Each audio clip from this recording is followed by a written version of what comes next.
Sa lalawigan ng Rizal. Emil?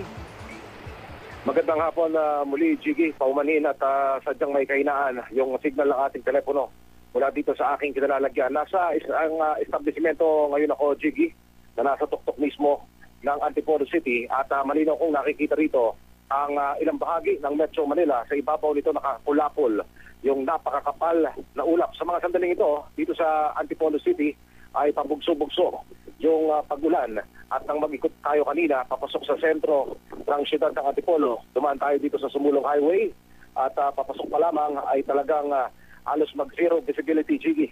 Mistulang Baguio City ang itsura kanina.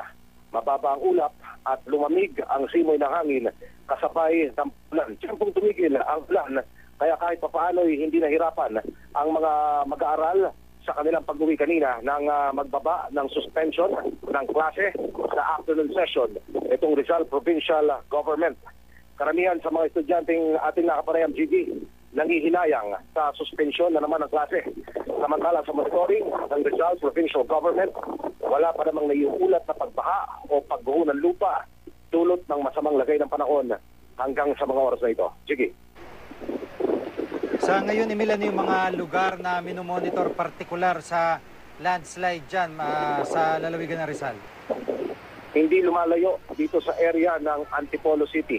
Yung bandang pabang portion, maging dito sa ibabaw, malapit mismo sa Kabayanan, ay mahigpit na tinututukan nitong dinamang ng Antipolo City Government, maging ng Provincial Government ng Rizal. Dahil yung ilan sa mga ating dinaanan kanina ay nasa tabi mismo nitong mga nire-renovate at mga under construction na mga kalsada. Kasi tuloy-tuloy, Jiggy, yung pagsakatuparan ng widening project dito ng Antipolo City Hall. Ito yung ilan sa mga pinapantayan ng Rizal Provincial Government. Di lamang ang area na ito, maging dito sa kaaba ng Sumulong Highway, pababa dyan sa area ng Marcos Highway kung saan nakapagtala na sila noon ng mga pagguho ng lupa.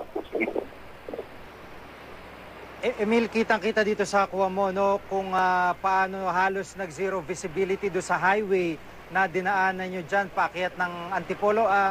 Kumusta yung ibang mga sasakyan dyan? Nagbukas pa ba sila ng headlight? At ito, may mga naka-headlight nga dito sa dinadaanan nyo. So, talaga madilim itong lugar na inyong dinaanan. Kuha yan, Jiggy, ng ating videographer na si Arnel Gomez, ganap na alas 12 pasado kaninang tanghali. Yung sitwasyon na yan ay halos nagtagal ng kulang sa isang oras hanggang sa mapasok namin ang sentro ng Antipolo. Update lamang, Jiggy, 5:30 ng hapon.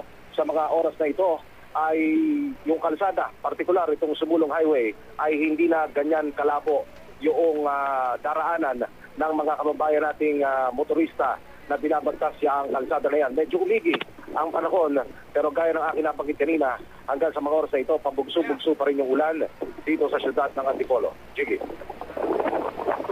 Maraming salamat, Emil Sumangil, at ingat kayo dyan. Samantala,